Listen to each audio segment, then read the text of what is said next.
नमस्कार दोस्तों, आइए आज हम बात करते हैं भारत के एक ऐसे महान हस्ती के बारे में जिन्होंने दुनिया को शांतिपूर्ण क्रांति का रास्ता दिखाया, जिसकी साधारण वेशभूषा में वह साधारण नेतृत्व छिपा था, जिन्हें देश में राष्ट्रपिता के नाम से जाना जाता है। मार्टिन लूथर किंग जूनियर और नेल्सन मंडेला जैसे वैश्विक नेताओं ने उनके विचारों से प्रेरणा ली, जो अहिंसा के पुजारी और सत्य के अन्वेषक थे, जो सत्याग्रह के जनक और भारतीय स्वतंत्रता संग्राम के महानायक थे, जिन्होंने लाठी नहीं अपने विचारों से लड़ाई लड़ी, जिन्होंने सत्य और नैतिकता को राजनीति में स्थान दिया, जिनका जीवन स्वयं एक संदेश था, जिन्होंने चरखे से क्रांति रच दी, जिनकी चुप्पी भी विरोध बन गई। आइए बात करते हैं भारत के एक ऐसे स्वतंत्रता संग्राम के महानायक का, जिसका नाम मोहनदास करमचंद गांधी था, जिन्हें लोग महात्मा गांधी के नाम से जानते हैं। इसका जन्म 2 अक्टूबर 1869 को गुजरात के पोरबंदर में हुआ। इसके पिता का नाम करमचंद और माता का नाम पुतलीबाई था। गांधी जी का महज 13 वर्ष की आयु में कस्तूरबा के साथ विवाह हुआ।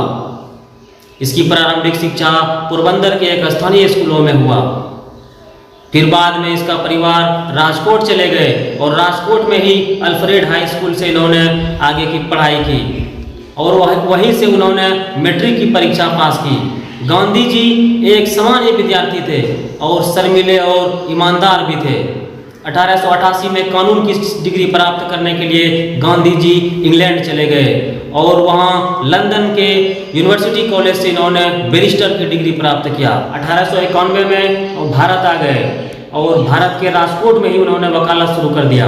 1893 में दादा अब्दुल्ला एक गुजराती व्यापारी थे, उसी के मुकदमे के पैरवी के लिए गांधी जी दक्षिण अफ्रीका चले गए। जब वह डरबन से पिटोरिया रेलवे कोच के फर्स्ट क्लास के डब्बे में सफर कर रहे थे, अंग्रेज ने उन्हें जबरदस्ती फर्स्ट क्लास के डब्बे से उतार दिया। इस घटना ने गांधी जी को नस्ल और रंग पक्षपात के बारे में सोचने के लिए प्रेरित किया। गांधी जी ने दक्षिण अफ्रीका में भारतीयों के भेदभाव के खिलाफ लड़ने के लिए नटाल इंडियन कांग्रेस की स्थापना की और दक्षिण अफ्रीका से ही उन्होंने इंडियन ओपिनियन समाचार पत्र निकालना शुरू किया। 1904 में दक्षिण अफ्रीका के फिनिक्स में आश्रम की स्थापना की। 1906 में गांधी जी ने दक्षिण अफ्रीका में सत्याग्रह दर्शन का विकास किया और परवाना कानून के विरुद्ध इन्होंने सत्याग्रह आंदोलन किया। 1908 में गांधी जी दक्षिण अफ्रीका में पहली बार जेल गए।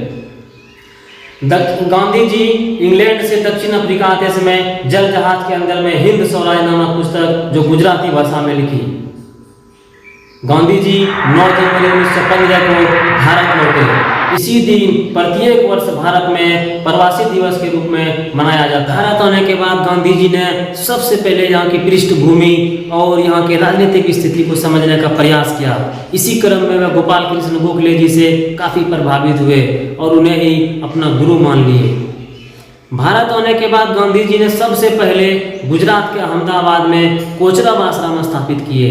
हालांकि 2 साल के बाद आश्रम प्लेग की चपेट में आने के बाद उसे बंद करना पड़ा और इस आश्रम को साबरमती नदी के किनारे स्थानांतरित करना पड़ा। जिस समय गांधी जी भारत आए थे उस समय पूरी दुनिया में विश्व युद्ध चल रहा था, प्रथम विश्व युद्ध चल रहा था। तो गांधी जी ने अंग्रेजी सेना में भर्ती के लिए भारतीयों को प्रोत्साहन किया। इसलिए उसने क्या कि वो चाहते थे कि ये लोग भी हमारे साथ अच्छा व्यवहार करें।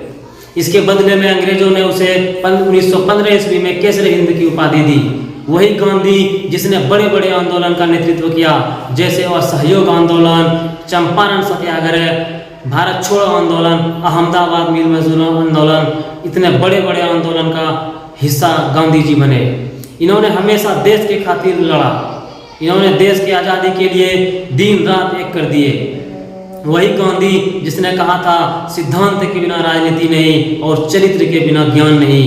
अंततः 30 जनवरी 1948 को गांधी जी प्रार्थना के समय बिरला हाउस में नाथूराम गौडसे ने गोली मारकर हत्या कर दी और इतने बड़े भारत के स्वतंत्रता सेनानी इस फानी दुनिया को अलविदा कह दिए। तो बताइए दोस्तों, ये वीडियो कैसा लगा? अगर अच्छा लगे तो कमेंट करके बताएं। वीडियो को लाइक करें, शेयर करें। Thank you.